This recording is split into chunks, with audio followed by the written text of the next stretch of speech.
Kaç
шіреген жастың жалындасын арман ниет бақыт сыйлап ұсынып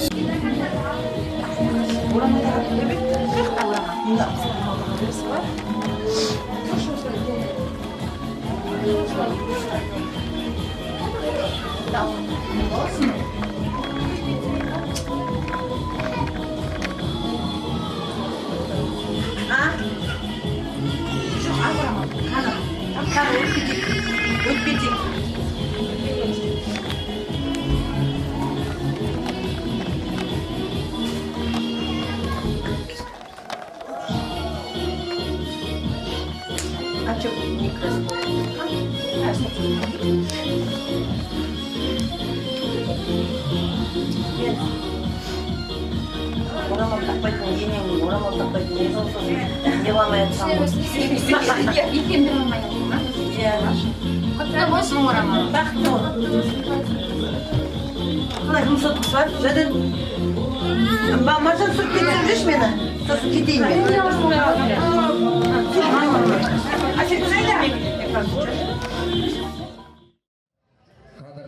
Құрметті бүгінгі тойға ел жатырған тойшы жамағат, ағайын туысқандар, армысыздар.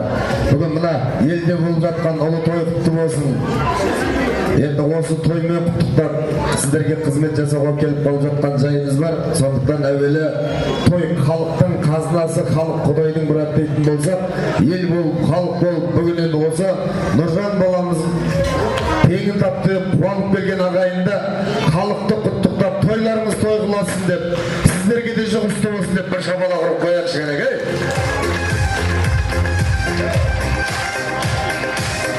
Жиған терген байлығым осы біздің ағайынымыз, тілекші жандарымыз, жанашырларымыз деп бүгін сіздердей ағайынға адал дастархан жайып, дөмірлетіп той қылып жатырған тойымыздың иесі Серік аға мен Мадина апамды құттықтайық. Келіндеріңіз құтты болсын.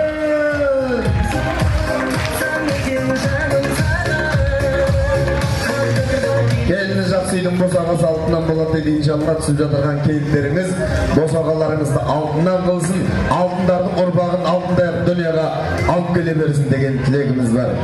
Ал енді ағайындар, тойдың сәні ет асар емес, тойдың сәні бет ашар дейміз. Қазақ аттан құласа да еш уақытта салттан құламаған. Шаңыраққа түскен келінді халықпен таныстыру, яғни бет ашар рәсімін жасаған жастарымыз сол қанға сіңген қасиетпенен, қазақи салт дәстүрімізбенен келіннің бетін ашып алсақ деген ниет бар. Алыстан 6 жасар бала келсе, 60-тағы қария аттан түсіп сәлем береді дейді. Осы шұңғыр алтын еліне қадамын құт болсын деп келіп жатырған жас келіндеріңізді қос абысыны мен ортаға шақырайын. Қойшының таяғынан, келіннің аяғынан дейді, келіннің қадам әулетімізге құтты болсын деп қол соғып отырайық ағайындары. Алтындар жасасын керек.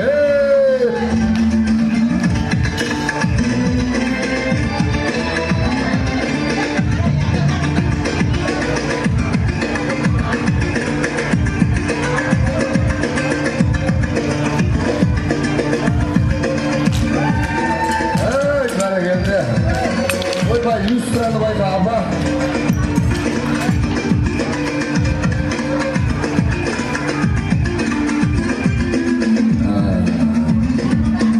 Рахмет. Рахмет. Мадина апа. Қамшысы қайда? Қамшымен келіннің басындағы орамалға жалғасатын орамалы қайда, ұшына ақша түйілген. Енді соңынан кеп атқан ағайындар абыр-сабыр қылмай дастарханға отыра қалайықшы. Біздің Нұржанның үйленбеген бойдақ достары, не болмаса Нұржанның інілері.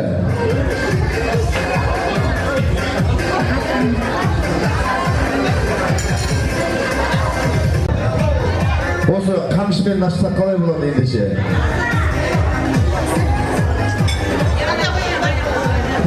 Ана таяқ орнына осы қамшыны байлайық. Мына қамшы, қадірлі ағайындар, үлкен атамыз Тоқбай атамыздың өзінің қолынан өрген осы балдар аталарынан бері сыңған қамшы деген әрбір қазақтың босағасында іліп тұратын қамшы ғой. Осындай үлкен аталарымыздың қамшысы тұрғанда біз енді беташарда неге осыны пайдаланбасқа? Сондықтан сіздер қол соғыңыздар, осы қамшымен ашсақ деп жатыр апа. Соны шеш мынаған байлаңыздар.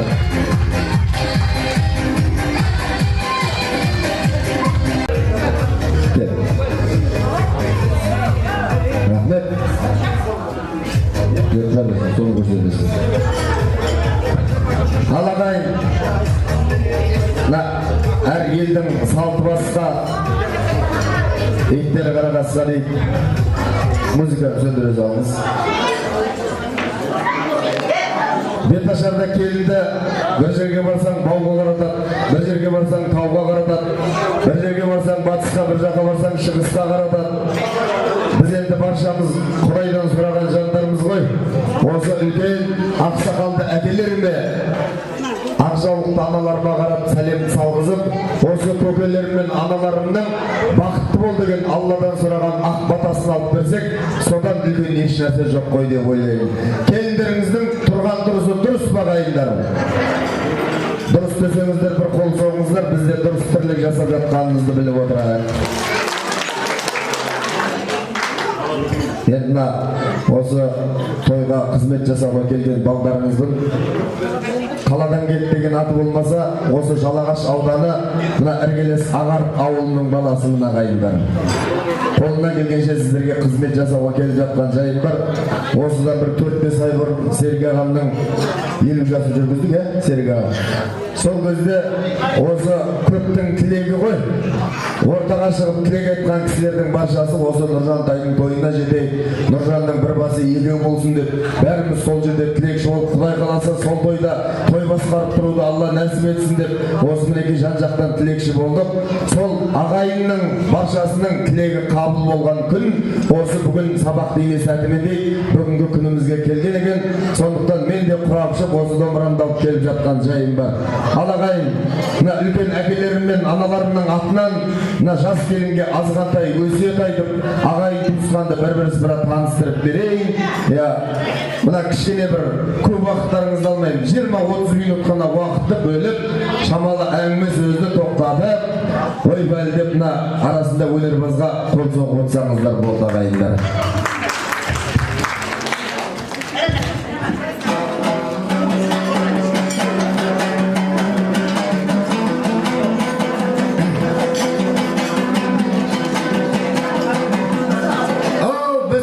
Аузыма алып, Алланы да шаттықпен шашайын жан-жағыма. Қаз мойын домбырасын қолына алып ергендей балаң келді ау алдарыңа. Нұржанның бақ тойы құтты болсын, сұлуды іліндірген қармағына. Бір елдің айдай сұлу қызыменен тірлікті жете берсін арманына. Ағайынға бұрылайын, елмен амандаспасам молда күні. Ассалаумағалейкум шалдарыңа, уағалейкум ассалам балдарыңа. Асаба деп құрметті қол соқсаңдар, Құдайым қуат берсін, қолдарыңа уай, қолдарыңа уай.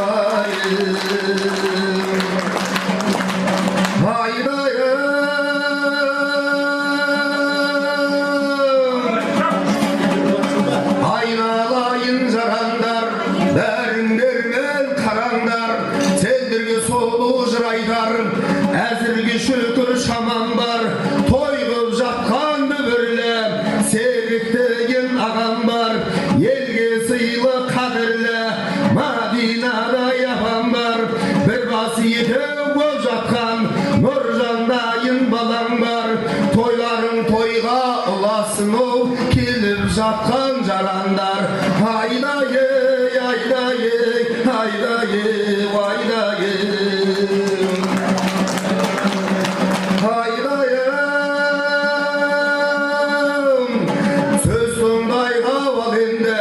Жиналып бүгін ай қалған көп, беташар жырын бастайын, өлеңге өлең жалған деп, келіншек келді ортаңам, қиылыстардан жол табам, жүреді көптен арман боп, Ағайын шашқан не түрлі, сөзімді ешбір жалған жоқ. Асығыңдар көруге, ақбата адал беруге, өскен ел қалың орман боп, бет ашар елдің дәстүрі, салтының үлкен мәшһүрі, шығарып ойдан алған жоқ. Айда-ей, айда-ей, айда-ей, айда-ей.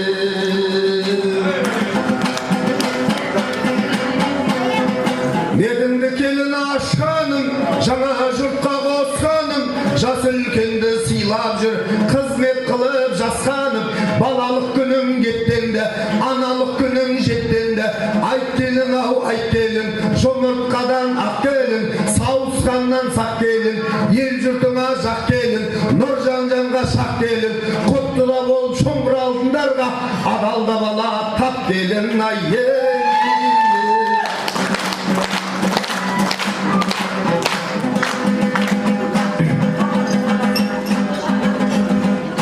Жас келінге өсиет, бойыңда болсын қасиет, қадірін білсең халықтың, ағайын саған басиет. Жоғыңды жұртқа жаймағын, барыңды базар асыл ет, өзіңе елді ұйытып, сөзіңе ерді ғашық ет. Шырайлы жүзің жарқырай, шуағын елге шашып ет, келін айта жүргейсің, бетімді еркін ашып ет. Бірінші айтар алғы сөз, ар ұяттау ластама. Екінші әдет ғұрыптан, ешқашан келін аттамай. Үшінші жақын жұбықтай, өсекке таңып даттама. Ағайын көрсең қазанас, жадырап күліп шаттанай. Төртінші көктен келгендей, дәнегіп тастап бақшағай. Бесінші білгір боламды, ақыл көйсіп қақсамай. Алтыншы кісі тұрғандай, шешінсіп сөзді бастамам. Жетінші жанның жылуын, төге біл туғыз басқаға. Сегізінші арлы бол, құмарбаз болма ақшағай. Тоғызыншы тілегім, таптаза болсын баспанам. Оныншы ақыл орнымен, өмір сүр шалқып таспадай. Сол кезде мына өзіңдей, құрметтейді қарт пен жас балам. Айтып айтпай не керек, осы айтылған он сөздау, есіңнен келін тастамайды.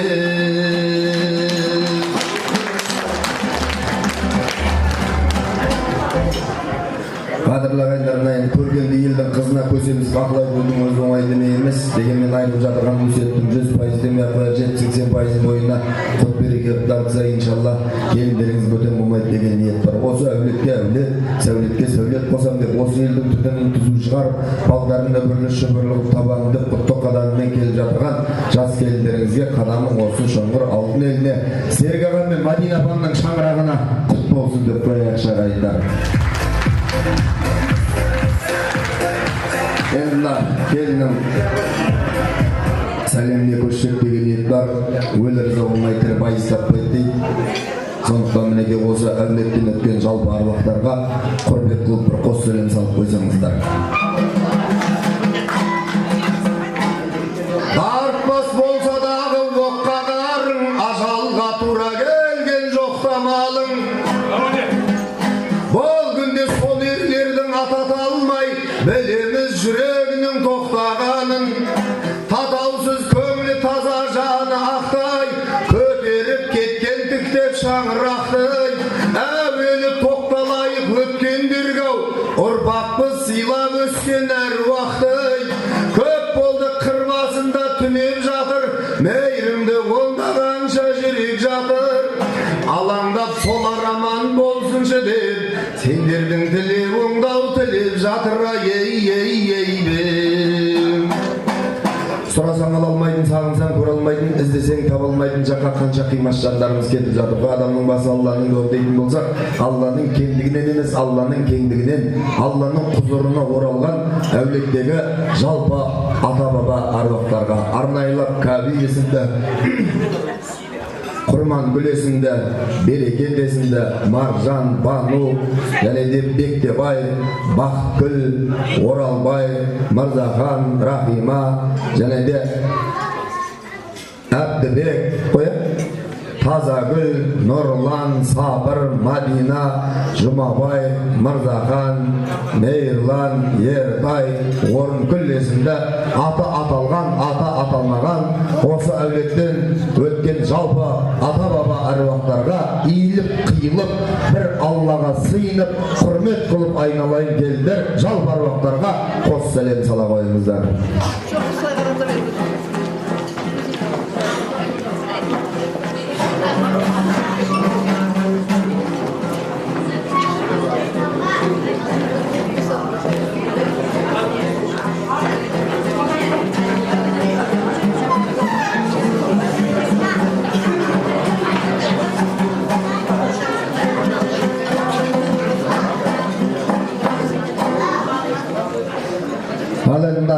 Қадірлі құрметті тойшыл әлеумет, менің қолыма Беташардың тізімі келіп түсті. Енді бұл тізімді бүкіл әлеумет болып жасадық. Бірақ адамның қолынан шыққан тізім емес.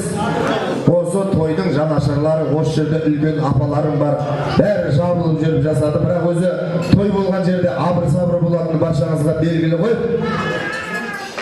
Сол тізімді жасап отқан адамның атын ұмытып кетіп жататын жайы болады. Немесе үлкендерден бұрын жастардың аталып кетіп жататын жайы болады.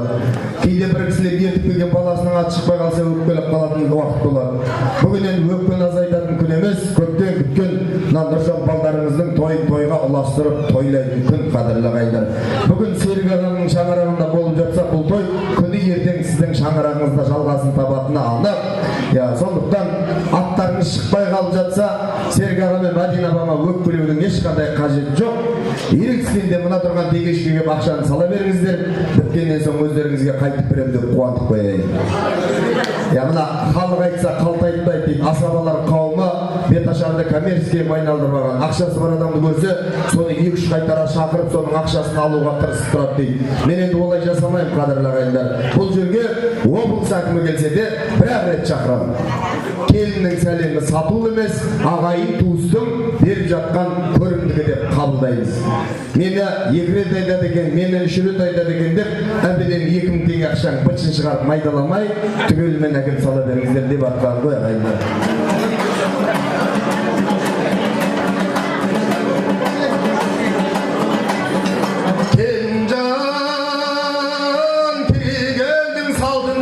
Қашанда ата болар алтын діңгек, патшаға бас игендей мысал үшін атаға әр күн сәлем салу міндет. Атаны ата дерсің, баба дерсің, таңдайын мейірімдерін тата берсін. Ата барда ерте тұр, жеңіл басып арайлап, аққан таңға бата берсін. Сал сыйла, дәстүр сыйла, сыйла бұрып, ерінбей соның бәрін жина тұрып. Ақ тілеу аталарға бір сәлем диелеп, талшыбықтай иба келдің Кендерін иіліп сәлем салып жатқанда шапалақтай алмай ұрып отырыңыздар. Осы әулеттің бірлігін, ынтымағын ұйытып ұстап отырған үлкен Асқартау әкелерімізден бастайын. Бекет әкеміз бастаған Серік, Нартай, Әми, және де Кәкір, Жаңабай, Әміртай, және де Уақытбек, Бекбан, Болат, және де Алдоңғар, Болат, Мұрат, және де Нұрмантай, Иса, Батырбек, Әмір, және де Сәнбек, Бекбан, Болат, Әбдірахман, Дүйсенғали, Рысбек, Баймұрат бастаған жалпы аталар, Жалағаштың аталары Сәрсенбай, Дүйсенген, және де Жақан, Мұрат, Қайрат, және де Жұмаділ, Алмас, Асқар, Темірхан, Мәгет, Абылай, Жақсылық, Райс көкелерін бастаған жалпы аталар жасасын.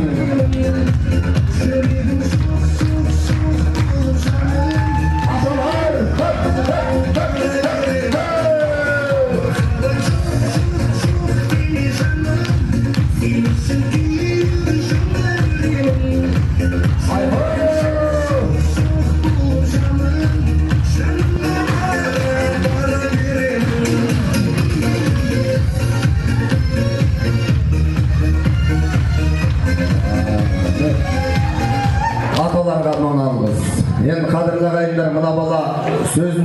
жат демеңіздер. Мына Серік ағам туған атасы болғаннан кейін арнайы біздің бір тоқталу, құттықтау негізгі міндетіміз. Мен енді қолымнан келгенше бір Серік ағама арнап ән шырқайын. Сіздер қолдау көрсетіп, Серік ағамды құрметтесеңіздер, жақсылап қол соғып отырыңыздар.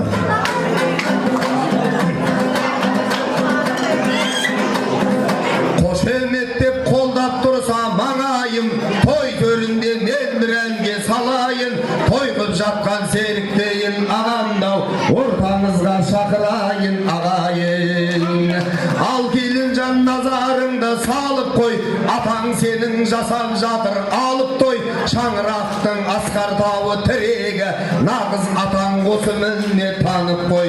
Шаңырақтың асқар тауы тірегі, туған атаң Серік ағамдау танып қой. Туған атасы.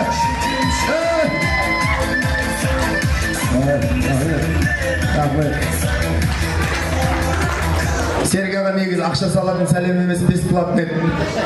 Енді алмайтыныңыз анық қой. Салғаныңызға рахмет. Жиған бергеніңіз тойға шашылсын, осындай күніңізді адам қызғанса да Алла қызғанбасын деп қояйық мінекей. Соңынан келген ағай.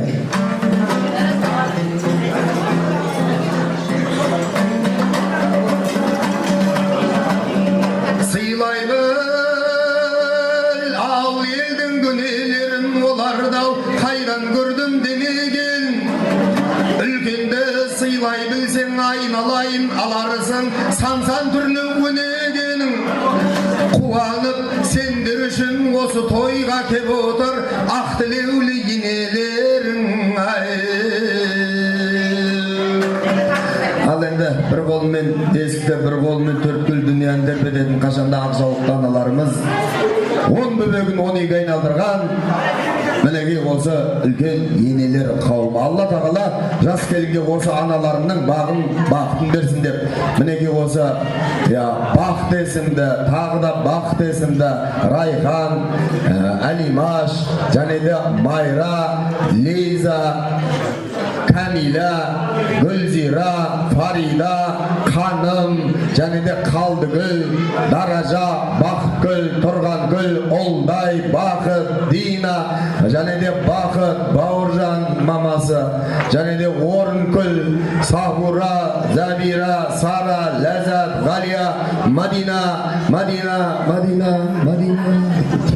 Барша аты аталған, аты аталмаған, мен келінге енемін деген құрметті аналарымызды қол соғып қошеметтеп, келіннің жұп сәлемімен енелер жасасын деп шақырайық қанекей.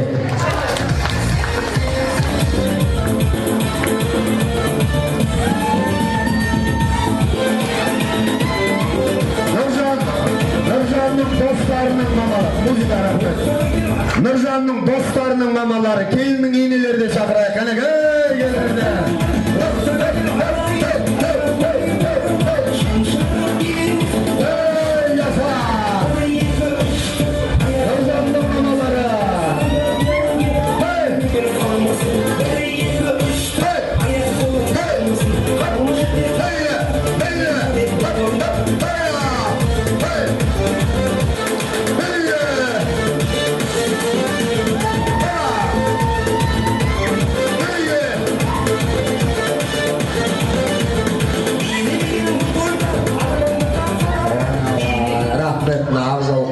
Аман болыңыздар.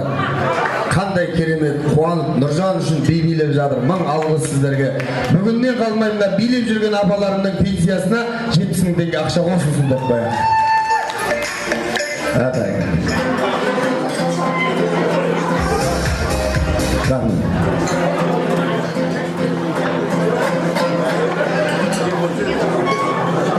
Сөйлейін ақ домбыра ұстап тағай, жақсы ой көңіліңе қыстатқалы. Мадинадай апамыз келін алдау, құлағын қазан ошақ ұстатқалы. Мадинадай апама бөлек сәлем, негізгі енең осы Штаттағы ей-ей-ей-ей деп мінекей туған енесі Мадина апама арнайы бір қол соғып қошеметтеп қойыңыздар. Мадина апа ақша шығуын қалмай-ақ қойыңызшы. Серік аға шақырып бір биленіші ортада кәдеге. Şabalak kayda altından. Öyle. Öyle.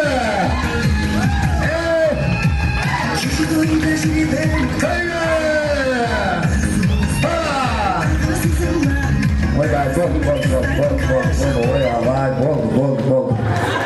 Келіннен яттыңыз. Кеше ғана 50-ге толған кісілер ғой, жас әлі. Аман болыңыздар. Шаңыраққа келіп түскенде осындай бүкіл ағайын туыс қуанады ғой, бірақ соның ішінде бір екі адамның қуанышы ерекше болады екен ағайындары. Оның біріншісі осы келін алған Мадина апамыз секілді ене болатын болса, екіншісі мен сияқты бет ашып ақша табатын бала екен. Қуаныштарымыз көп болсын. Бірде осындай анамыз шаңырағына келін түсіріп, аман есен тойын атқарып, таңғы сағат 5-те оянып кетсе, жаңа түскен келін есіктің алдын сыпырып шай қойып жүр дейді. Оны көрген апамыз қуанып қалып, ойпырмай, баламды мен баяғыдан бері үйлендіруім керек екен ғой деп. Екінші күн тұрса дәл солай, үшінші күн тұрса дәл солай, ішіне сыймай көршілерінен сүйінші сұрап жатыр дейді. Менің алған келінім жақсы болып шықты, таңғы сағат 5-те шай қойып есіктің алдын сыпырады деп. Сөйтсе көршілер дейді, келініңді өтірік мақтама, қазіргі заманда ондай келін жоқ, біздікілер 12-ге дейін ұйықтайды деп. Сенбесеңдер жүріңдер деп таңғы сағат 5-ке шайға шақырып келген ғой. Көршілер жиылып келсе, шай да жоқ, келін де жоқ дейді. Тойдың толқынысынан шаршап қалған, ертең келесіңдер деп қайтарып жіберіпті. 5-ші күні ерегіскенде көршілер жиылып келсе, тағы да жоқ дейді. Содан апамыз ашуланып келді. Келіннің бөлмесіне барып айқайлап оятып жатыр дейді. Келінжан, шырағым айналайын, саған не болды? Шаңырағыма түскелі тікеңнен тік тұрып 3 күн бойы қызмет жасадың, енді 2 күн болды ұйықтап жатқаныңа деп. Сөйтсе келін де сөзге шешен біреу екен, жаймен ғана жауап беріп жатыр дейді. Теңіздей арнаңызға толдық апа, аққудай айдыныңа қондық апа, Беташарда 3000 теңге салып ем, біз сонымен расчет болдық апа деп. Келіндеріңіз осы әулетке адал қызмет жасайтын, осы әулеттің ұрпағын ұрпаққа жалғайтын адал келін болсын деп қояйық, қадірлі ағайындар.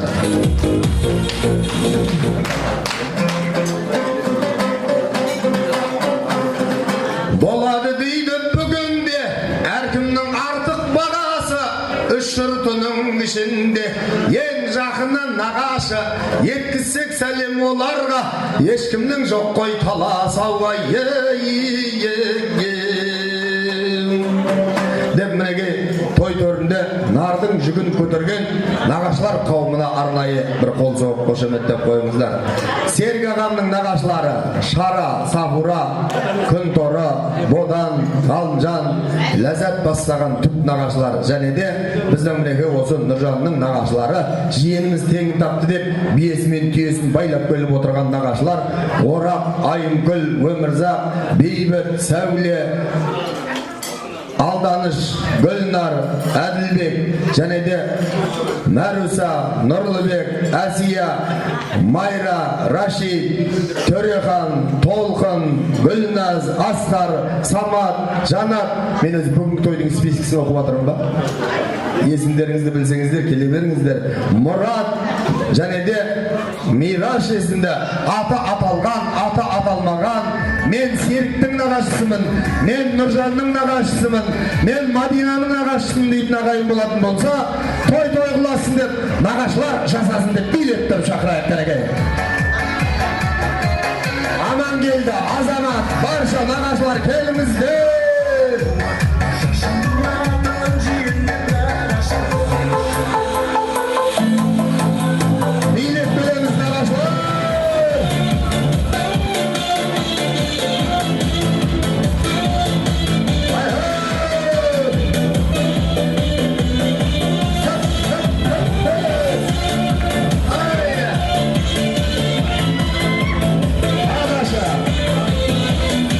Laura nағашы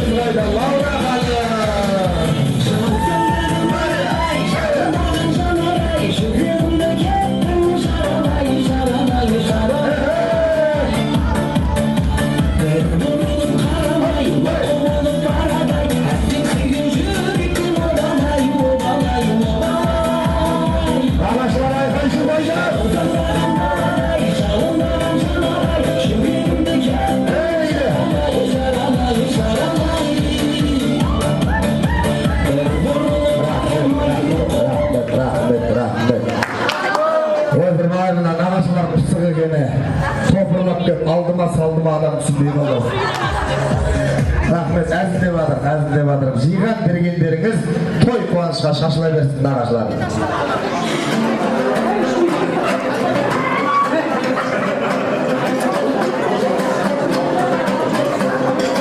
Өсиетпенен ақылға түрік болсын құлағың, жақсы іске бастасын аттаған бүгін қадамың, қадірлі бол еріңе, кен боп түскен шырағың, құрметіне сәлем сал, құлағи менен құданың деп мінеге барша той төрінде жүрген мыңжылдықтың туын тіккен құда жекжаттарымыз Майра құдағи, Айткүл, Бота, Төкеш, Аллаға шүкір үйге барып жатып алып оқитындай болып тұр екен. Ырыскүл, Гүлсім, Жұмакүл, Шамар, Айма, Мақпал, Сәбит, Мейрамбек, Алтын, Жақсылық, Әлмира, Жібек, Алма, Әпсәт, Нағима, Берден, Тынымгүл, Бағдәулет, Бота, Ерлан, Шырын, Нури, Тұрсынай, Ерболат, және де Қуанышкүл, Ақбота, Қаблан, Гүлнар, Нұрлан, Гаухар, Беделхан, Әсия, Қайрат, Гаухар, Амангелді, Қалдыгүл, Майрағылы, және де Құлдан, Ұлбосын, Ахан, Үрістім, Дусия, Болат, және де Қадиша, Зал есімді барша құдағи құдаша, құдамалдар жасасын кереге.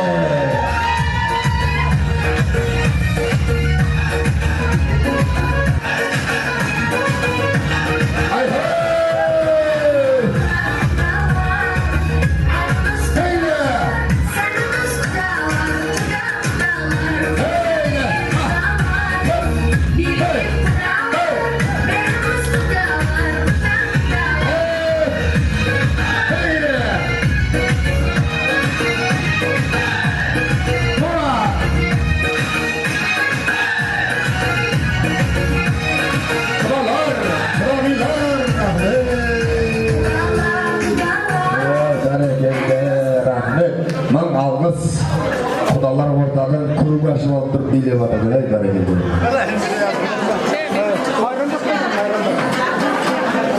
Қадірін қабақ қасыңның, апаңнан артық кім ұққан, сен десе қара басының, қайғысында ұмытқан, еркелетіп әрдайым берері суы тұнықтан, апа шезден келіп тұр, Нұржан менен туысқанна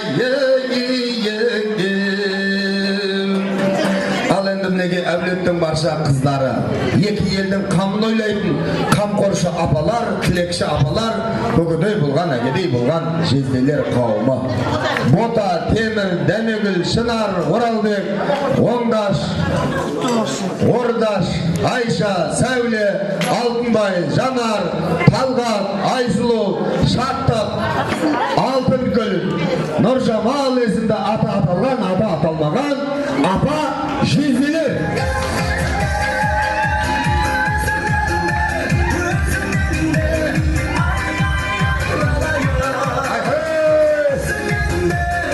Апалар, жезделер, қайнастар.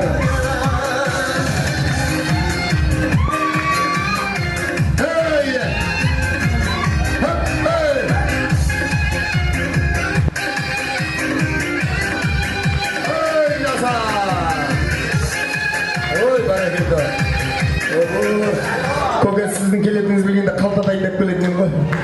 Ана қалта, корзина бәрі бір көке сала беріңіздер. Ол корзинадан менің қалтама түседі. Рахмет, мың алғыс апа жезделері. Ажарына қарасаң, қызыл шырайы жайдарлы, мінезіне қарасаң, бір сөйлейтін байланды, серлігіне қарасаң, қыздырар думан тойларды, келінжан сәлеметті деп көріндіктер қолында, қайнағалар мен абысындар сайлады деп барша қайнаға абысындар. Мақсат, Ерлан, Зарина, Рысбек, Қызалды, Дукат, дұрыс па? Қалдыгүл, Бауыржан, Нұрка, Анар, Амандық, Бағила, Аслан, Берік, Меруерт, Әділ, Айгүл Нұрсұлу, Арман, Гүлнар, және де Бахон, Зәуре, Кенжебек Нұргүл, Ербол Мира, Нұрлан Нұрболат, Бағдат бастаған қайнаға абысындар.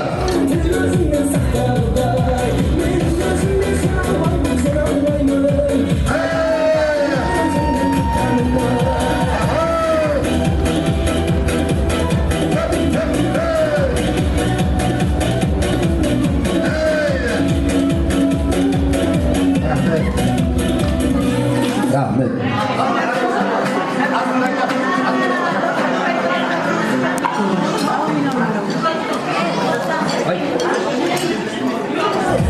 Жадырасың бақылың бәрі айтылды ғой. Кім қалып қойды? Айтылды ма? Салды ма? Салды ма деп қойма. Естіді ма? Рахмет. Келіннің көрген кезде маңдайы бақ, қалада асабаның даңдайына. Келінжан құрметпенен қос сәлем сал, туған апа жездеңеу арнайылаба ей деп мінеге жадырасын, ақша салып жадырасын, бағыратпен жадырасын да шабала. Бидайда жадырасын.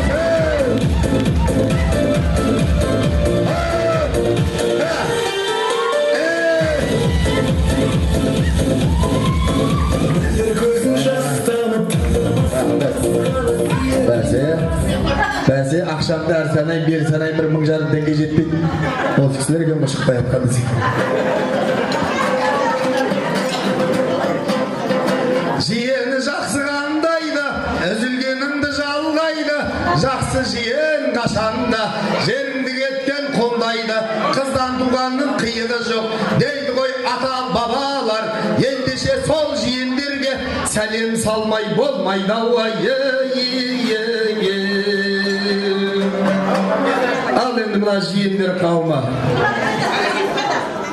Қаракөз, Бақыт, Нұргүл, Жақабай, Понат, Маржан, Мөлдір, Руслан, Ақниет, Мақсат, Қожабек, Жұмакүл, Айғали, Назира, Жазира Жалғас, Жанболат, Жадыра, Мәкөси, Рамазан, Қанат, Манат, Валихан, Маржан, Ержан, Аян, Жанна, Досбол, Құралай, Берік, Рыстәулет бастаған жиендер жасасын кәнеге.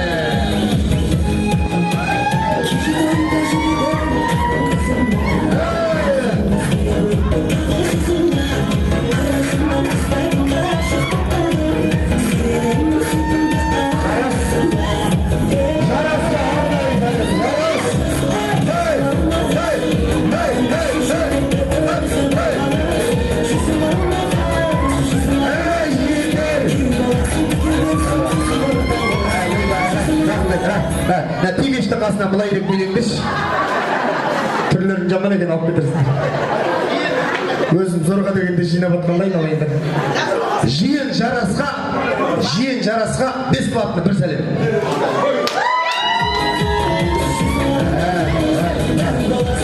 Рахмет. Жаңа алып кеткен салған жоқсы ма дәлсен? Әзілде бардыр, мың алыңыз. Рахмет. Бөле бардыр.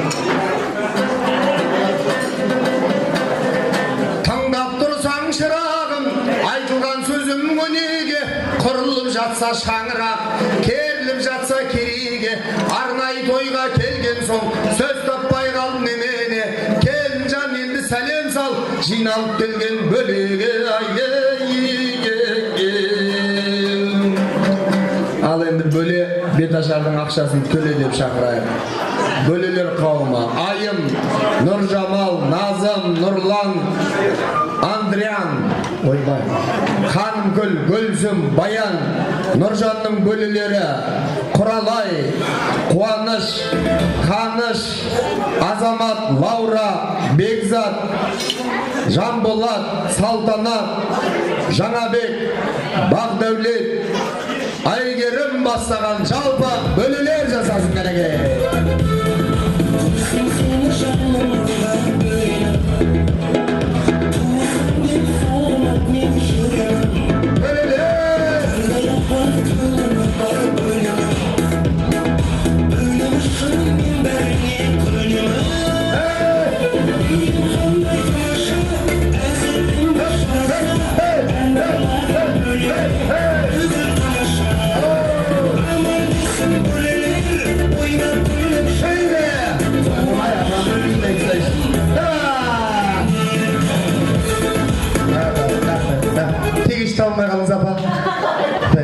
байқап тұрмын ғой.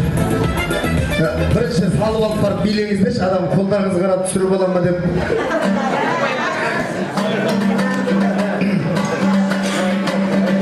Нұр төгіп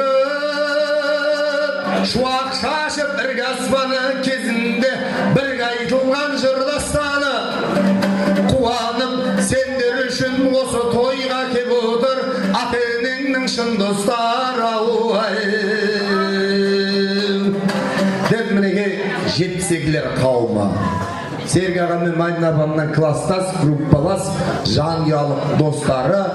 Біз Нұржантайдың папа мамаларымыз, Нұржан баламыз үйлеп, біз келінді болдық деп қуанып келіп жатырған ата енелерге бір шапалақ ұрып қойыңыздар ағайындары. Атын атамаймыз, түрін түстемейміз. Ата енелер деп шақырамыз яғни.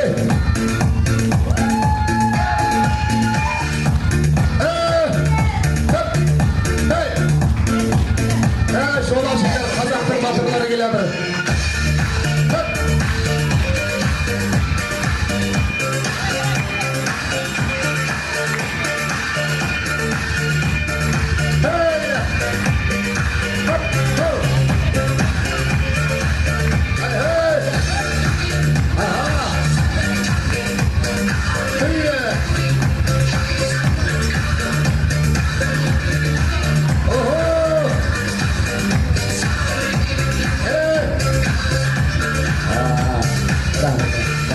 Ертең свадьбада құдалармен билейтін би қалсын құрсын. Мың алғыс рахмет. Ағаларым, апаларым аман болыңыздар.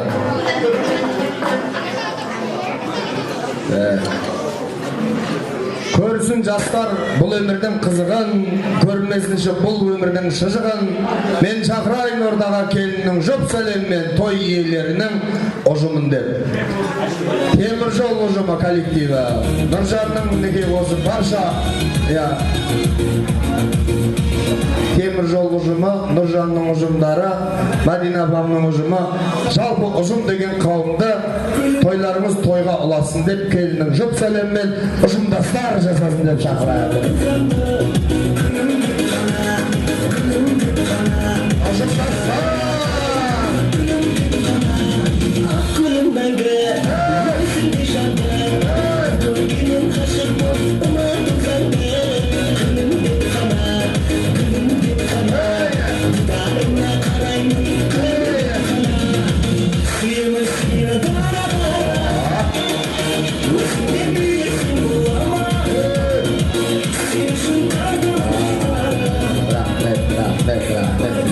Тоқтап қыңап келмейтін биеген енді бірақ амал жоқ.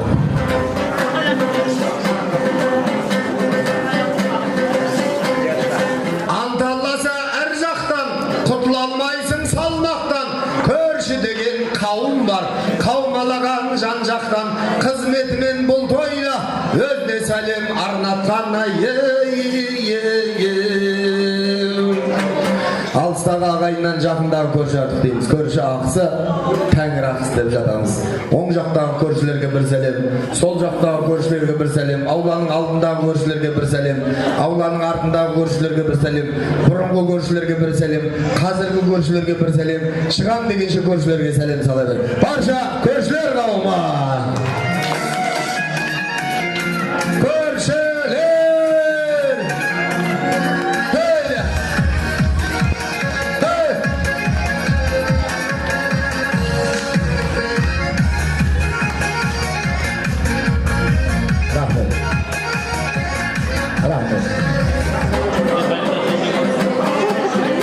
Қайда ғана жүр екен келіншектің қайнысы, көрейікші түрлерін, қайнысы деген қайнысы, жеңгелерімен әзілдеп, қайныларының кей кезде болмайда жүрек байдысы, әзілдесер жеңгемен қайныларының сайлы салва.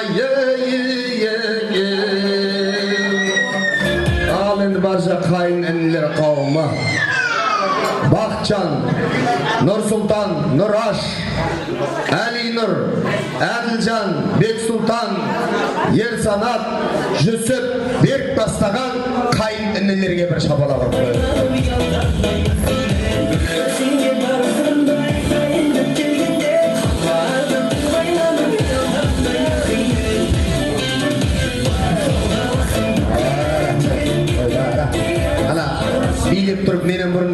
бетін ашып қоймайын, алай көкем қамшыңа еге бол. Ертеңде билейтін уақыт жетеді.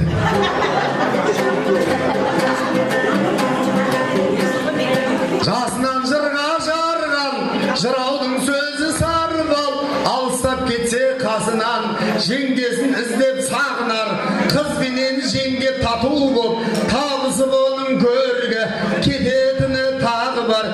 Жеңгем сәлемет адау қайын сіңілдер, қабылалай қайын сіңіл бикештер, бесплатын сәлем сала беріңдер. Ертең осылардың ұзатылмаған ұзатып, бір-бір алтын, бір-бір бриллианттың астында қалай деп тұрсыңдар, Құдай қаласа. Бақжан, Нұрай, Аяулым, Толғанай, Айзере, Айғаным, Мерей, Мәнуша, Ай көркем бастаған қайын сіңіл бикештер.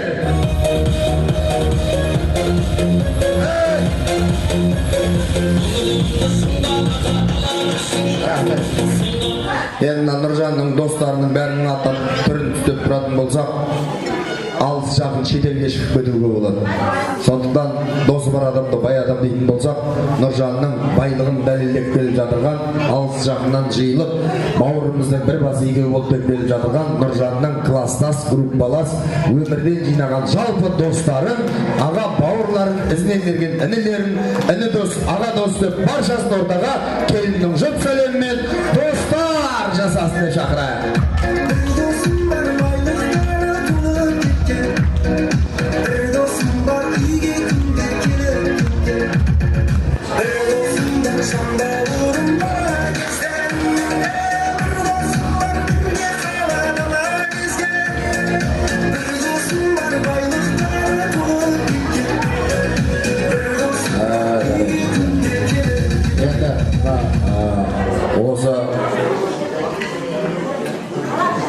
Шәкірт деген, ұстаз деген ұлы тұлға елдегі шәкіртпенен ақталатын еңбегі дейді.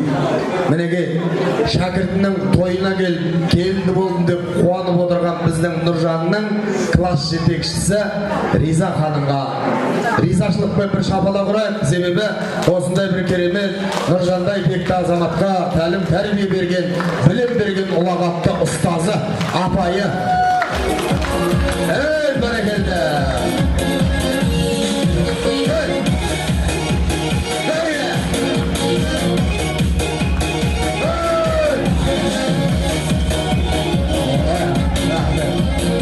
Негізі туысқанау екеу вальс билеп жатыр. Қадірлі ағайындар, кеше ғана жалпы ата-анадан кейінгі өзі қазақта құрметтейтін жан ұстаздар ғой. Ата-анаға қуаныш сыйлаған секілді әрбір таң ата-ананың мерекесі болатын болса, содан кейінгі мереке осы ұстаздардікі. Кеше ғана мемлекетіміздің белгіленген мерейлі күні, осы арнайы ұлағатты ұстаздарды ұлықтау күні, ұстаздар мерекесі болған. Сондықтан осы төрдегі ұстаздар қауымы болатын болса, және де біздің мінекей Нұржанның ұстазын құрметтеп, жалпы ұстаздар қауымына бір қол соғып қошеметтеп қояйық ағайындар. Ал енді менің қолыма келген тізім осымен бір-бірі тәмам болды. Атым шықпай қалды, келіннен сәлем алмадым дейтін ағайын бар ма? Түгелсіздер ма? Жалпы жамағатқа бір қос сәлем салып қойыңыздар. Бет ашқан балаларың еркін болсын, ағайын бет ашардау жең түргесін. Жаңа түскен келіндерің бала тауып, ұлдарың мен атайын сен тұр болсын. Қалаға қырық нарға жүк болатын, қыздарың ажарыңмен көркің болсын. Жаңа түскен келіндерің осылардау, көбейтем деп халық алдында серпіндерсін. Қартайғанша келіндерің бала тауып, роддомның келбетінде ау кемпір болсын.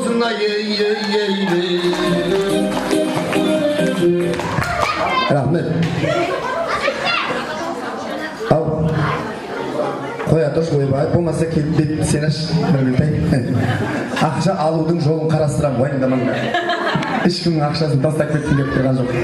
Қадірлі ағайындар, келіннің бетін кім ашса, соған ыстық көрінеді дейді. Аллаға шүкір, осы әулеттің ұрпағын ұрпаққа жалғап отырған, ақжаулықта дана, бақытты аналарының, әрбір үйдің берекесі болған, осы ұйытқысы болған аналарының Алла осы жас келінге жолын берсін деп, келіннің бетін ашқызып, орамалын байлатып алсақ деген ниет бар. Қол соғып қошеметтеп отырайық.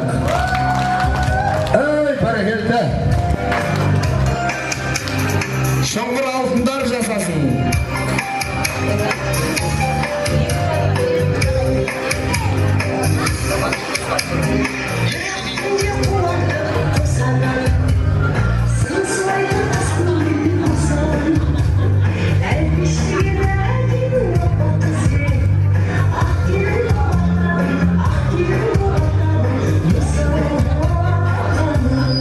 Қошемет қайда ағайындар?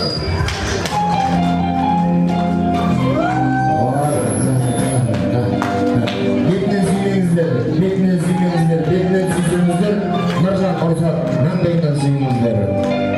Осы Шоңғыр алтын елінің бір маңдай алды келді осына ағайындар. Қадірлі ағайындар.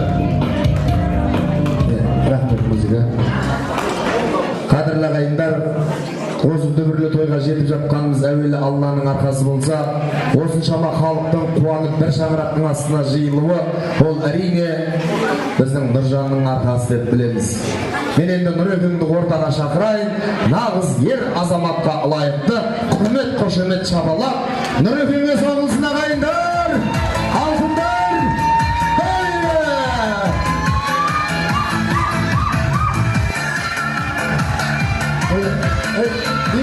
Ойбай, рахмет, көзігі еске балсың? Ойбай, мен же негізі мемлекеттік қызметкер болсам бірінші сұлтап кететін адам ғой. Бірден қалтама салып алып жатыр. Нұреке, сіз шақырайын деп жатқан, мен ақшалайын деп жатқан жоқпын, ақшаң қазір соң жағында алатын тұғым. Үйленіп жатсың білесің бе? Қайнаға сұсап келдің ғой. Егес табылып беріңіздер. Қасына тұра қой. Ойбай, абысындар өмір бойы жақсы оларды ғой. Құдайдан бала тілеп, сол балаға бақ тілеп, бата тілеген қарға тамырлы қазақпыз. Жауынмен жер көгереді, батамен ер көгереді дейтін болсақ, қос баламыздың өміріне азық болатын, бақытына жол ашатын Алладан сұраған ақсақалдардың ақ батасын алып берейік. Жаңа аналарымыз келіннің бетін ашып, маңдайынан сүйіп бақытты бол деп тілек тілесе, енді қол жайып ақсақалдар осы балдарына батасын берсін. Реті жолы әкелерім. Үлкен әкем келіп, қос баласына батасын берсін ағайындар. Әке, келіңіз. Әке, бер қарай, әкемна. Қолын күден бер екіна, шиғылдап көреді, әке, бер қарай. Ой, бәрекелді, ал. Мына балдарыңыз мұнда тұр. Аумин деп қол жайыңыздар. Мен ұстап тұра берейін микрофонда, әке. Екі баланың бақытсын жиналған осы тойға қауымдар, рахмет. Мына екі балама батамды берейін. Әмин. Ya Allah жарылқат жарылқаудың қабілет, ниет етіп, тілегімізді қабыл ет, Раптан асыл ет, бақ қонсын бастарына, қызыр қонсын отбасына. Дендеріне саулық берсін, отбасына аманшылық берсін. Келген жеріне келіннің аяғынан, қойшының таяғынан деген қадамын құтты болсын, отбасына арыс берекені ала келсін. Екі бала өсіп ойнап көгеріп көктесін, осы келген жеріне тастай басып судай сіңсін. Осы ата-анасына екі жаққа екеуі мейірімді болсын, салған көпірлерің мықты болсын, шаңырақтарың биік босағаларың мықты болып, іші жанға толсын, сырты қораның малға толсын. Айналайын, бақыттарың өрлей берсін, қатарларың алды болыңдар, әрқашан бақытты болыңдар, өмірлі болыңдар. Аумин, әке, батаңызды Алла қабыл етсін. Әке, кішкене пенсиядан абаныз. Қалтаңызға саламыз, қалтаңызға ақша сап, бәтеңізді аламыз. Енді, мына жаңа қамшы ұстаған бауырым қайда? Бейші бауырым, қамшыны маған бер. Саған негізі жаңа ақсақалға беретін орамал ет, мен енді әдейі алып қалдым. Көкем талай жерде батаны беріп, сый құрметті неке шапанын алып жүр ғой. Мына орамалды қамшы ұстаған бауырыма ырымдап берейін деп алып қалдым. Нұржан үшін қуанып, қамшы ұстап, шын көңілмен билеп тұрған бауырым осындай тойға жетсін, ата-анасын қуанышқа жеткізсін деп, орамалды таяғымен, мынаға таяқ керек өшін деп. мына орамалшы басыңа жастап жатсаң бір апта сен де үйленесің деген ырым бар. Енді мына қамшы жаңа ағам айтып жатыр, үлкен атамның өзінің қолдан өрген балдарына тастап кеткен қамшысы деп. Осы қамшыны сіздердің қошеметтеріңізбен Нұржан бауырыма табыс етейін деп тұрмын ағайындар. Бұл қамшыны бергенде келінді сабасын деп беріп жатқан жоқ. Алла бұйыртса, осы қамшыны атқып мініп шауып жүретін, елдің тізгінін ойлайтын, егеменді еліміздің ертеңін ойлайтын, атқа қонар осы мінеке біздің Серік көкемнің ұлдары, немерелері көп болсын деп ырымдап беріп жатыр. Нұрге мен қасыма келіп тұрабы, келіншегіне қарап, айналайын келінжан, үйретіп жатудың ешқандай қажеті жоқ. Әке көрген оқ жонар, ана көрген тон пішер деген біздің қазақта керемет сөз бар. Біздің аналарымыз ерінің атын еш уақытта атамаған. Балдарымның әкесі от ағасы деп құрметтеген. Бүгіннен бастап Нұржан сізге от ағасы. Нұржанды от ағасы деп құрметтегеніңіз, ата-ана бауырларын құрметтегеніңіз. Ержанды от ағасы деп құрметтегеніңіз осы отырған бүкіл халықты құрметтегеніңіз. Сондықтан қос абысынан үйренген сәлеміңізді от ағасы деп үйренген сәлеміңізді деп атаймын. Неше айтып деңіздер? Екеу ақ па? Музыка керегі жоқ. Енді саласың. Шылым сылай бермей, партымен лаққырсаң еқпішті. Болды, рахмет айналайын біреуге. Үйтіп-үйтіп бұл ақша өлтірет шығар бәрімізді. Болды достарым қасында бар еме? Алып қалатын лаққып қарамыш маған? Енді бұл ақшадан ешкім байып дейді, қазақ ырымшыл қалыптыз тойдан тобықтай дейтін. Екі жағынан қолтығынан демеп, жас келінге қазақтың салтымен, дәстүрімен сәлем үйреткен екі абысынына да осындай той жұғысты болсын деп бір $1000 парт деп қояйын деп жатырмын. Мінекей. Сәлем бер. Енді ғана әулеттің атынан екеуіне алтын сақина.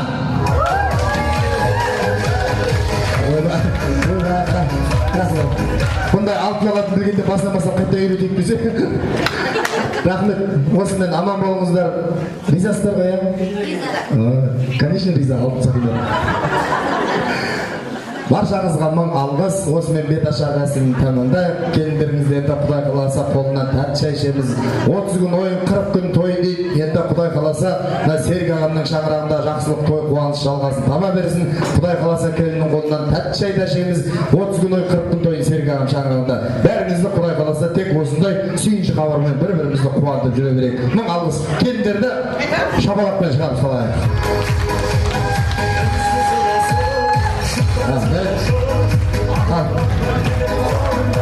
Енді ары қарай тойымыздың екінші бөлімін бастаймыз.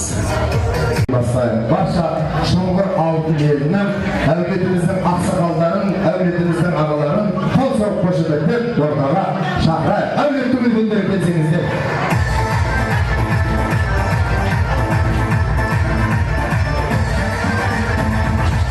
Әулеттің үлкендері келіңіздер.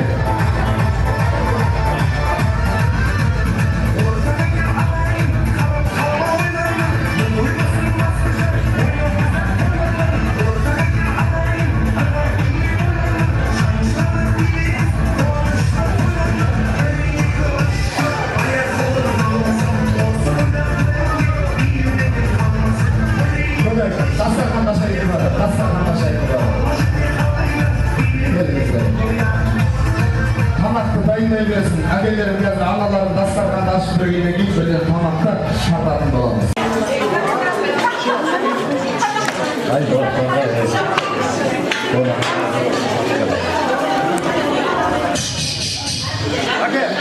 Соңынан деген ағайындар отырайық. Тілек тыңдайық.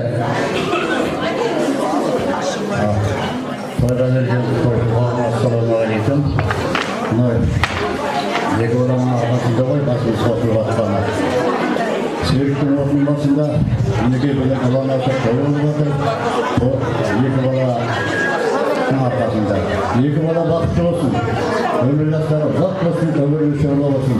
Қосақтарымен қоса қалсын. Осы балдардың рақатын Серік пен келін екеуі бірдей қыдырып көре берсін, той қылсын.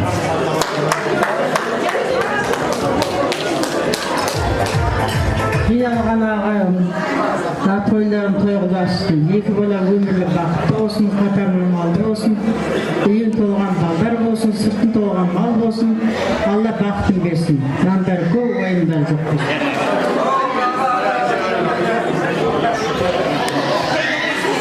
Ал енді құрметті тойшы қауым, құрметті той иелері, Мәдина, Серік, бүгінгі мынау қуаныштарыңыз құтты болсын. Біз мынау Серіктің 3-4 ағалары осы тойға келіп қатысып отырмыз, жәмбет ақшаты көріп жатырмыз.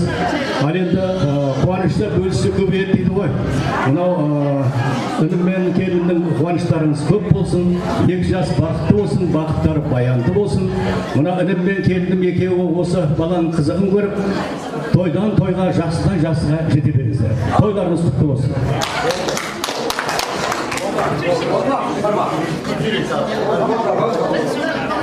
Тойымыз ба?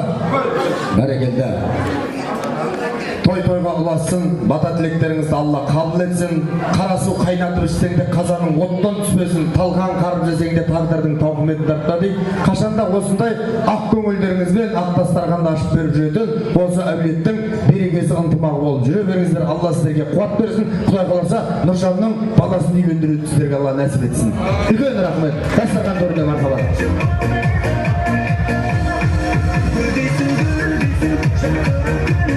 Байқап отырмын, қазір науқанның уақыты, үлкен кісілердің көбісі асыңғырап отыр. Сондықтан тойдың сыбағасын тезірек тартуға ыңғайласаңыздар. Тойдың сыбағасын тезірек дайындасаңыздар. Ал енді жақсы тілекті ары қарай тағы да жалғастыра отырайық. Енді тойымыздың төрінде нағашы деген ұлы қауым бар. Жан-жарың сыйла, бақыт үшін балаңның, нағашыңды сыйла, ақ сүті үшін анаңның дейтін дана халық қыз. Той төрінде сол нардың жүгін көтерген нағашылар қауымы деп, Серік ағамның, Нұржан бауырымның, барша нағашыларын қол соғып қошеметтеп, тілек сахнасына нағашылар жасасын деп шақырайық келіңіздер.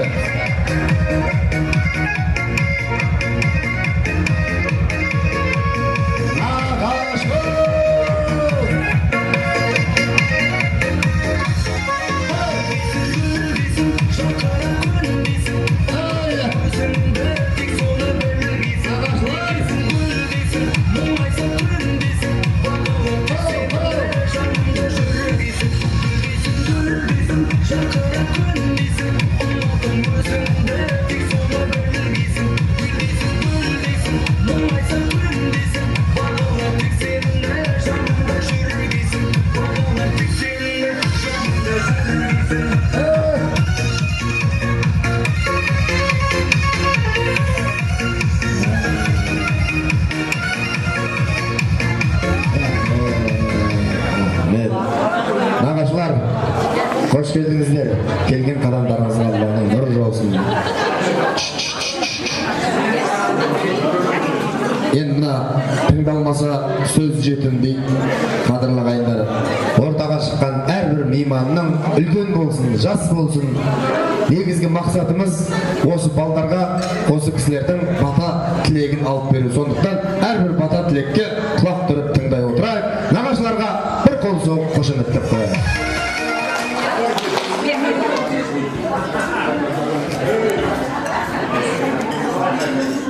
Құрметті қалайық, ассалаумағалейкум баршаңызға.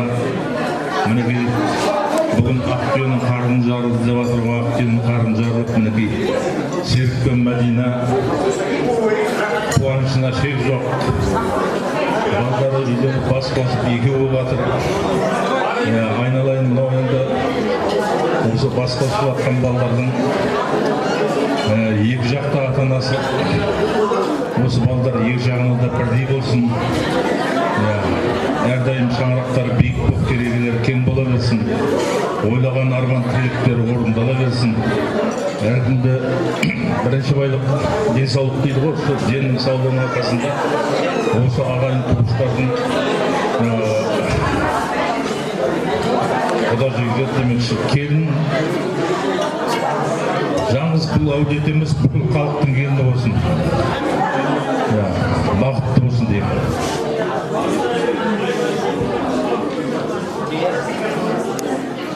қадірменді тойшыл қауым. Міне 1-2 күннен бері Серік пен Мәдинаның үйінде Ақтүйенің қарны жарылып, үлкен той болып жатыр.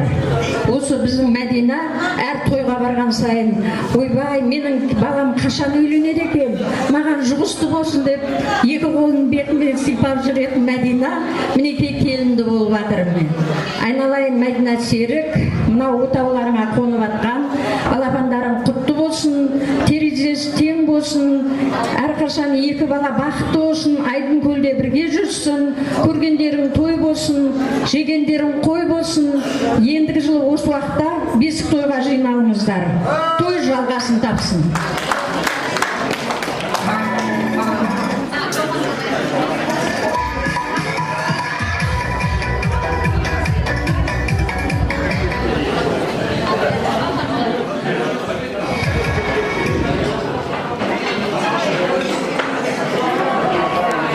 Серік Мәдина 2 жас бақытты болсын, шаңырақтары биік болсын, денсаулықтары мықты болсын, той қалассын.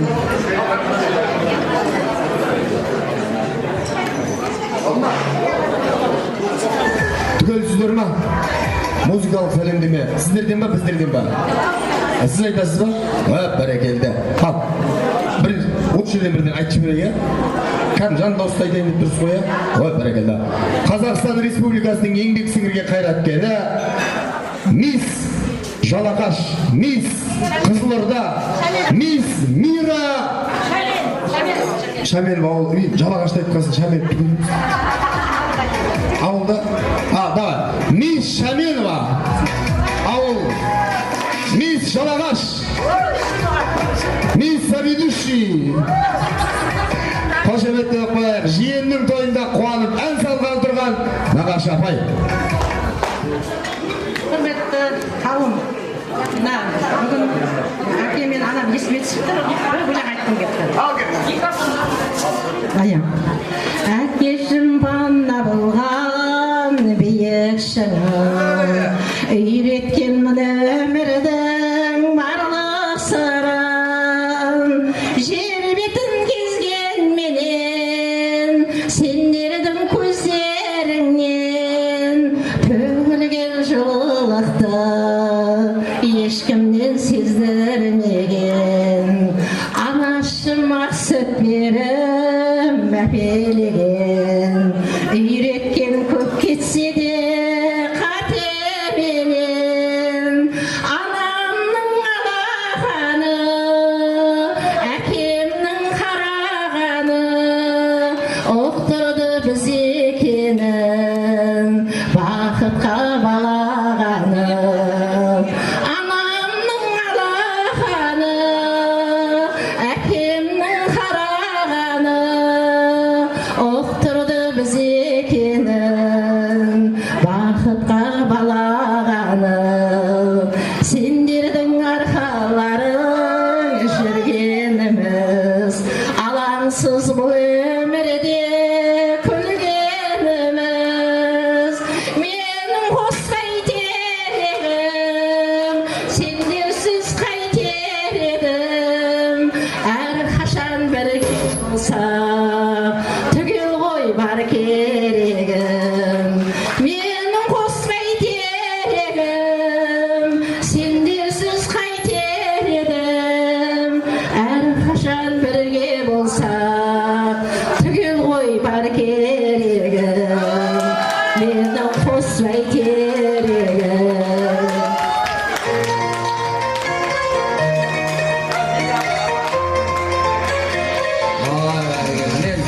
Мен алыстан танимын ғой, Мисс Мира деп бекер айтпадым. Аман болыңыз. Дәл бүгін нағашыға сүйенген күн, қыштай қалап тілекпен сый өрген күн, мұрындарыңыздан шаншылып жүре берген, тойларын таусалмай жиендердің деп қояқ сіздерге. Аға келіңіз бір естелік суретке түсіп алайықшы. Мынандай әдем болып тұрған нағашылармен бір естелік көзін. Мәдина апам қайда? Мәдина апа? Мәдина апа? Мәдина апа қайтып кеткен жоқ па? Суретке түсіп па? Сіздің туысқандарыңыз ба? Ал, тез ет, кәлеге, қарындасы әдемілеп сурет.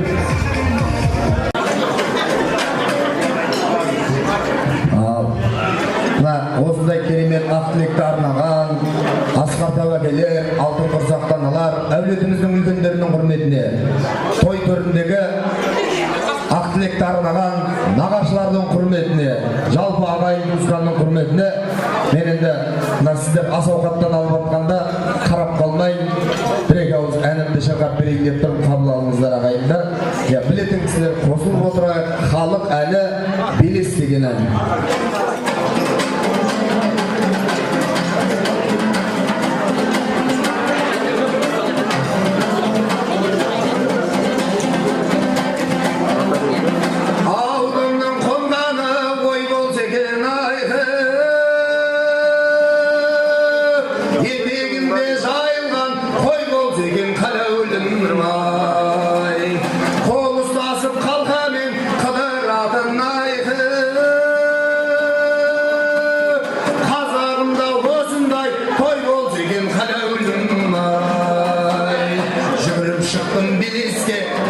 Şahın емес пе, осы отырған отырыс бір ғанибет емес пе, яй.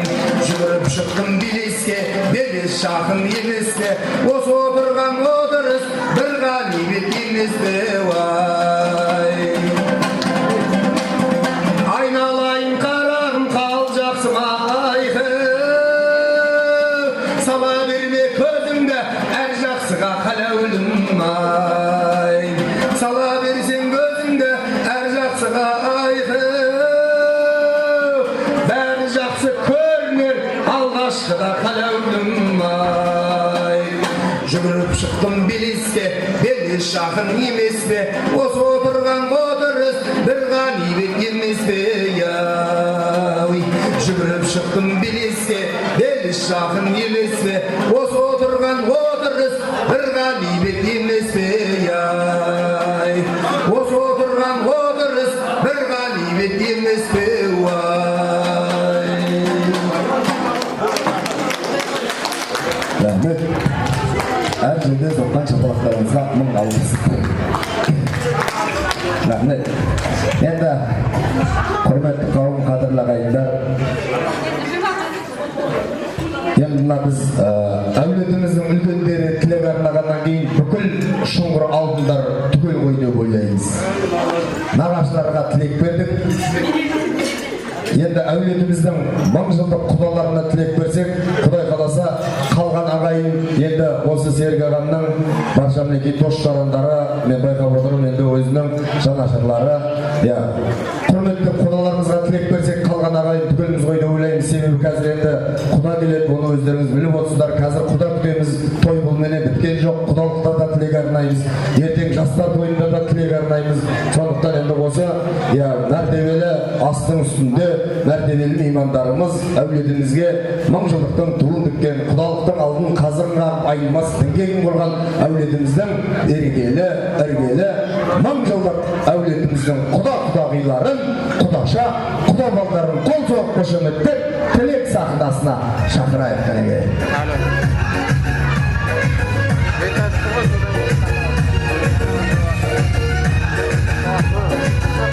Әулеттің барша құдалары,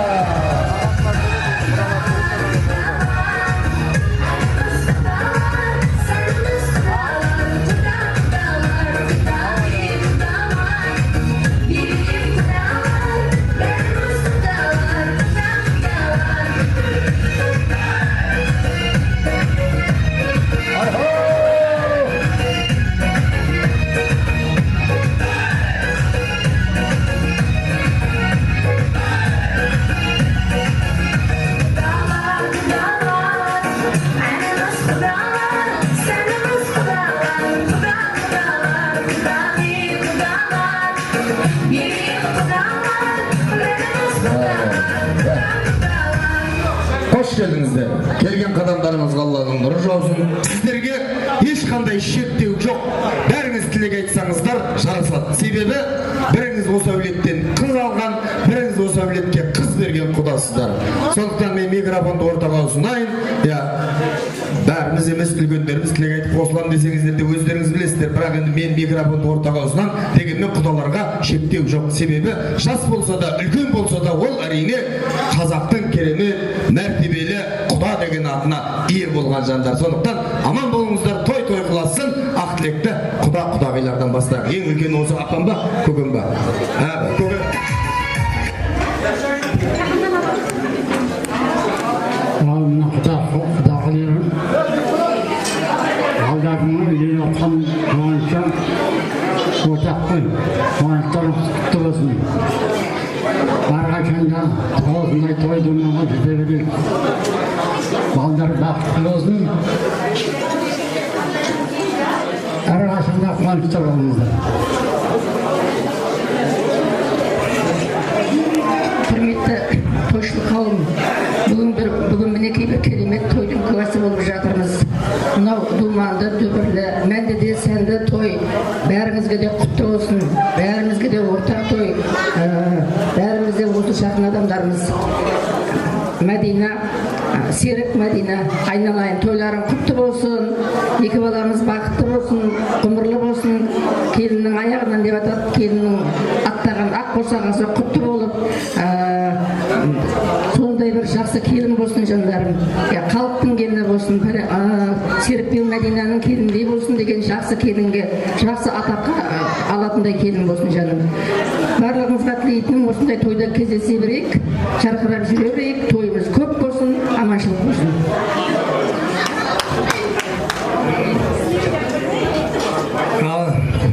Құрметті той қауым, бәріңізге ассалаумағалейкум.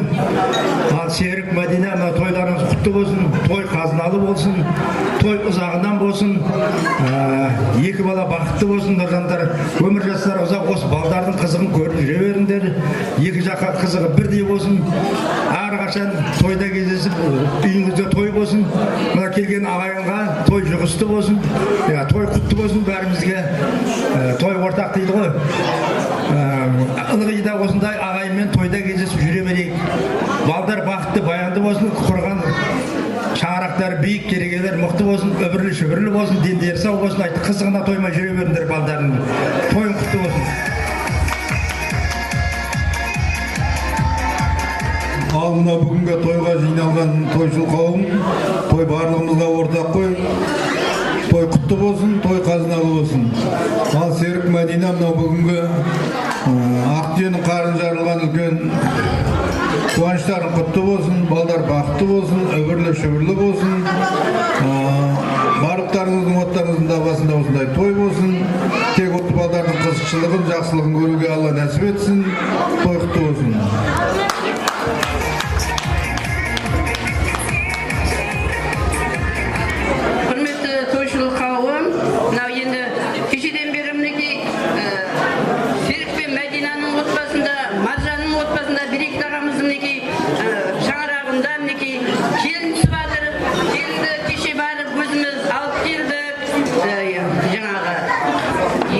Нұржан баламыздың арқасында барлық байтағындармен құда болдық. Келініміз келіп жаңа бетін ашып, келіннің бетін ашып қабылдап алып жатырмыз. Ал Мәдина, Серік, тойларың құтты болсын. Екі баламның қызығын көр. Маржан жеңгеміздің көрмей кеткен қызығын енді сендер көріп, ағайын туыстарыңмен бірге. Екі бала бақытты болсын, өбірлі шүбірлі болсын. Келесі жылы осы уақытта олар жаңағы бөпелі болып, бөпе тойын тойлап атайық, бесік тойын. Үнемі бар жақсылықты сендерге тілеймін. Балдарымыз бақытты болсын. Бақыт тойында кездесіп жүре берейік.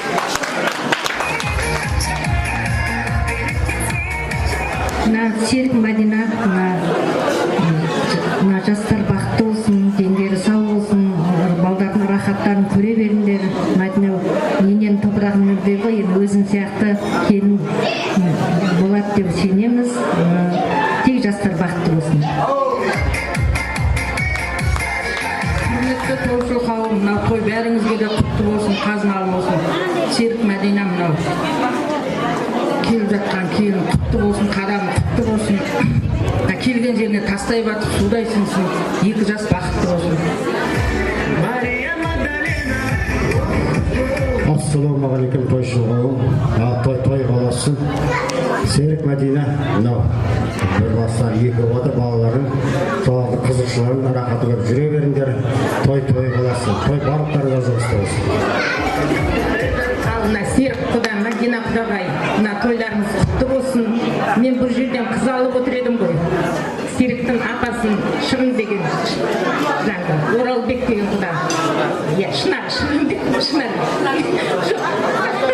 Иә. Мына екі бала бақытты болсын, осы балалардың қызығын көріп жүре берсін. Құдай келін адалынан берсін. Үлкендерге, иә, бақытты болсын екі жас.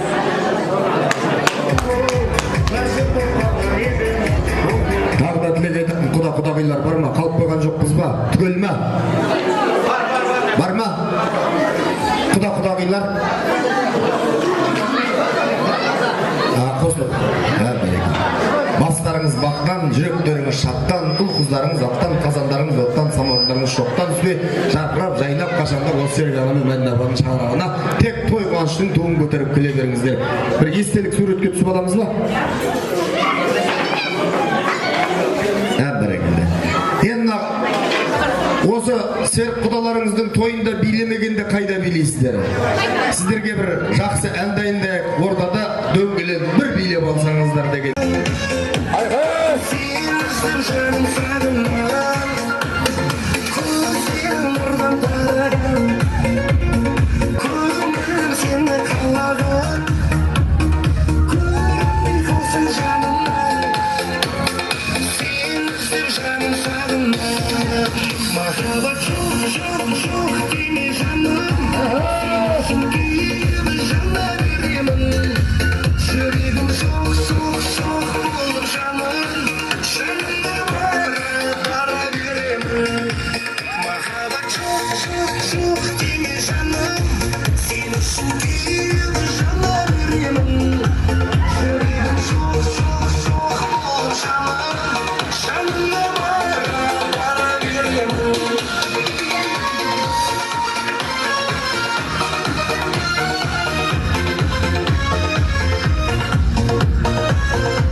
Жаңа Нұржанның ата-аналары дегенде, Нұржанның ұстазы деген кезде қуанып ортаға билеп келіп жатырған біздің тілекші осы бір дастарханда отырған мінекей ағайынымыз бар, апаларымыз бар, көкелеріміз бар. Мен енді сол кісілерге арнайы осы сөз кезегін ұсынғанды жөн көріп жатқан жайым бар. Енді мына бүкіл ағайын туыс ерекше қуанып жатыр ғой. Бұл кісілердің де қуанышы ерекше. Себебі бірінің шәкірті болатын болса, бірінің бауыр етіп баласының досы жанашыры болғаннан кейін бұл кісілерде туған ата-анадан кем емес ағайындар. Сондықтан бүгін енді алтын уақыттарын қиып, алтын бастарын тойымыздың төрінен көрсетіп келіп жатырған Нұржанның ата-аналары деп, Нұржанның ұстаз деп, және де көршілерімізді қол соғып қошеметтеп ортаға шақырайық. Және де 72-лерден де тілек айтатын көкелерім, ағаларым, тәтелерім, келіңіздер ғана кейін. Келіңіздер.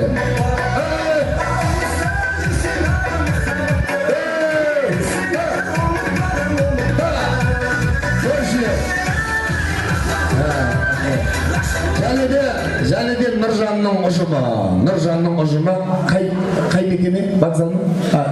СПТУ.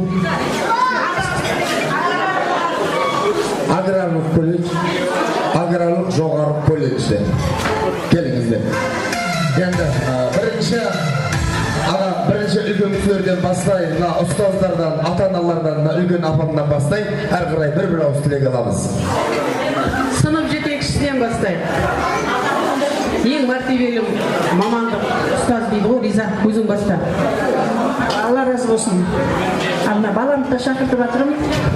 Енді екі тойға да шақырылып қой, бірақ енді бара алмайтындай себеп тұр. Айналайын осы тойына үлгеріп келіп жатырмыз.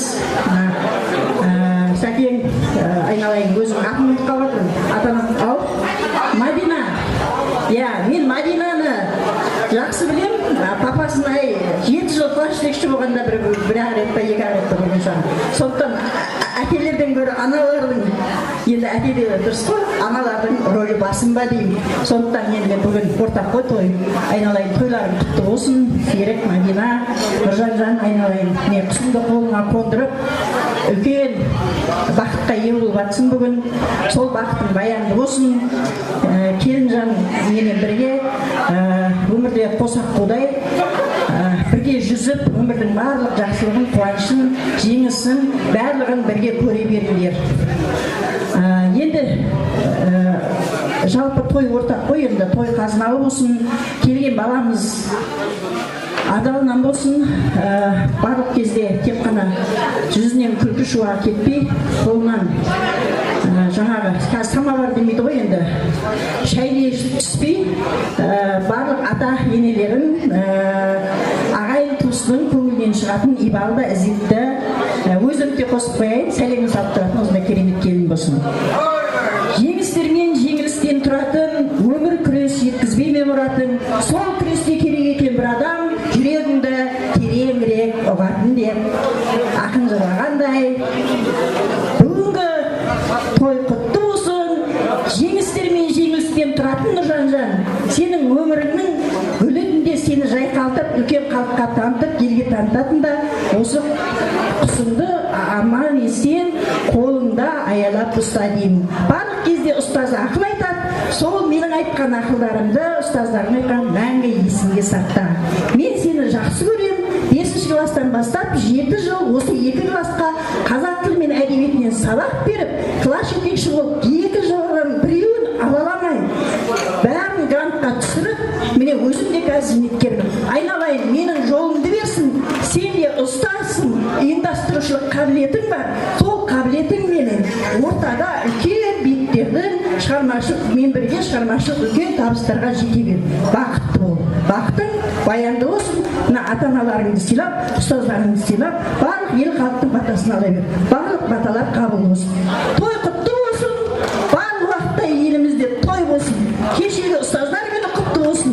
Бақытта биікке жеткізетін балаларыңызды ұстаздар мәңгі жасасын.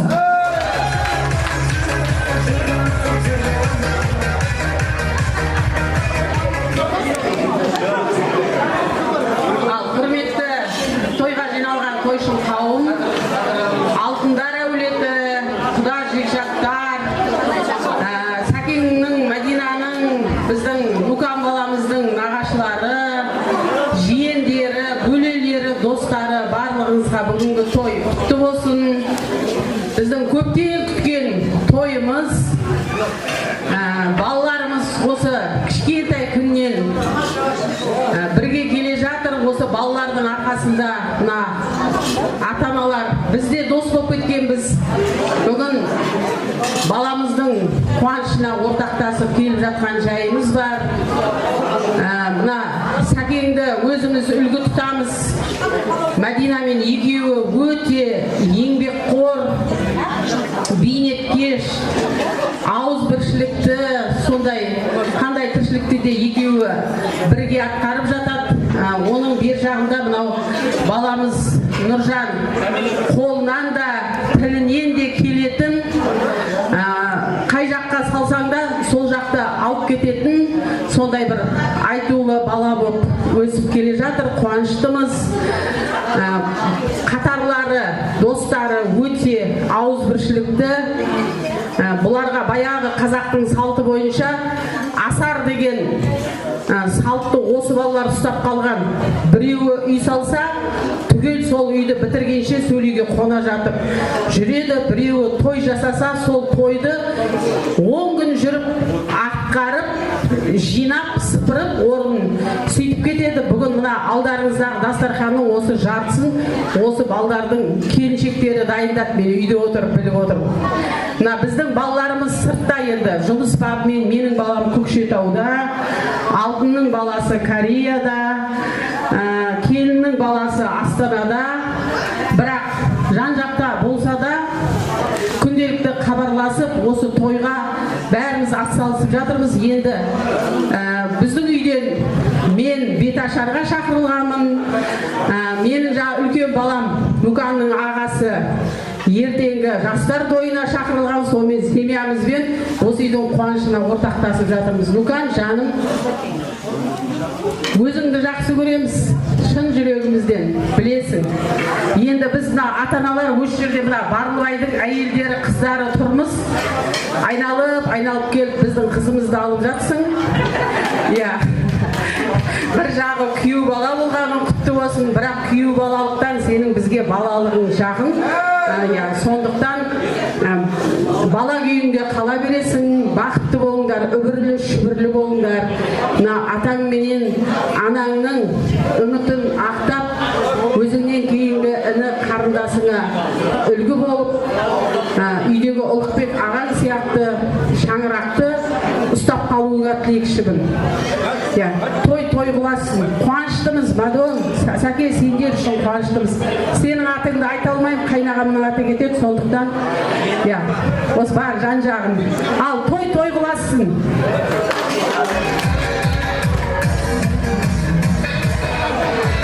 Ал мына екі ұстаздан кейін сөз сөйлеудің өзі де қиын екен негізі.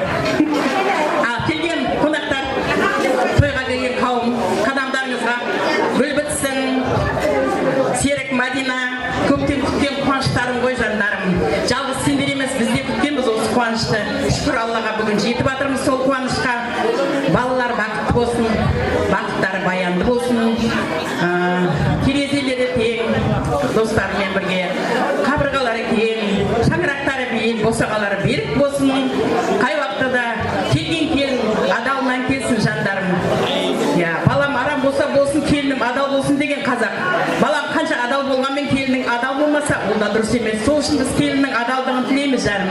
Менің келінім де болсын, адал болсын, үбірлі шүбірлі болсын. Сол тойда бірге бас қосайық ағайындар.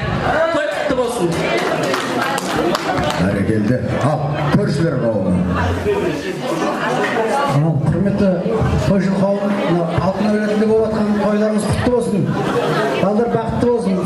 Дендері сау болсын, үбірлі шүбірлі болсын. Біз Нұржан мен Гүлнұрдың бірге жұмыс істейтін ұжымдастарымыз осы той қуанышына ортақтасып жатырмыз.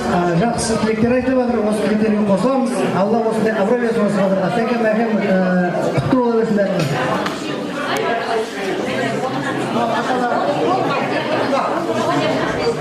Сіздер ұжым қоя, көршіден бар ма? Сөйлеуде? Бәрекелді. Ал енді біздің Нұржанның пұтқа мамаларына бір қол соғып қошеметтен қойыңыздар. Құрметті көрші қауым, тойларыңыз құтты болсын. Серік, Мадина, балдар бақытты болсын, үбірлі шүбірлі болсын, дегеніне жетсін. Мынау апайлардың айтқан тілектеріне бәріміз қосыламыз. Аман болыңдар, елдеріңіз сау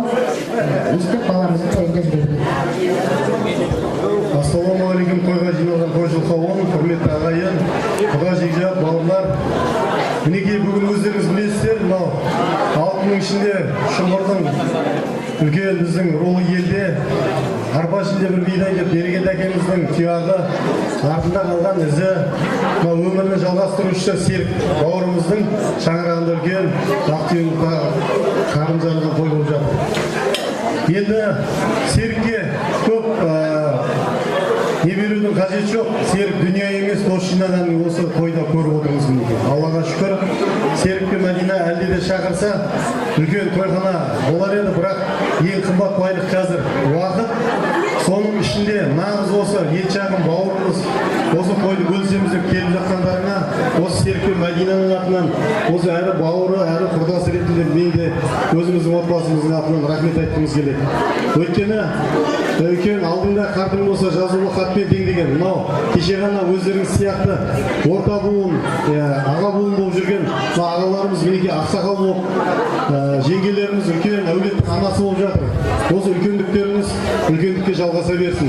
Құдай қаласа бүгін Нұржанның тойына келіп жатырсаңыздар, енді Алла қаласа саналы уақыттан кейін осы Нұржаннан өрілген ұрпақтың қызы болсын, ұлы болсын, соның тойына келіп бата беріп отырыңыздар ортамызда.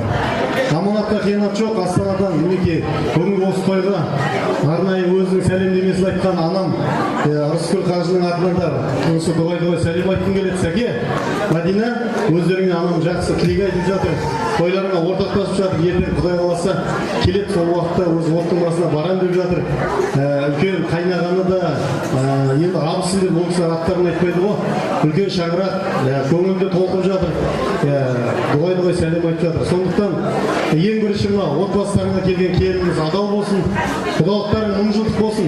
Құдай қаласа қазір енді батыр халық дейді ғой, қыз сол батыр халықтың мінекей төркіні келеді. Алла қаласа абыроймен құдаларымызға шайымызды берейік.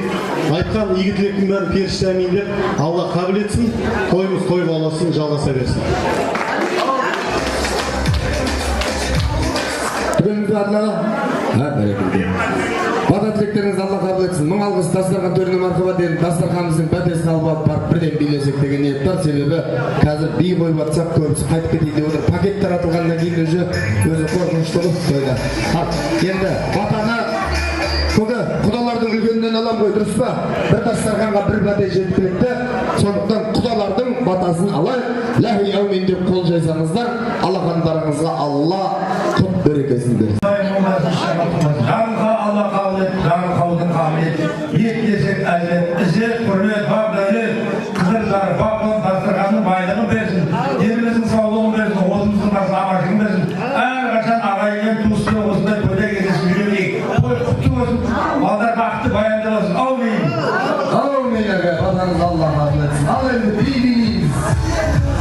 би-бейміз ағайындар.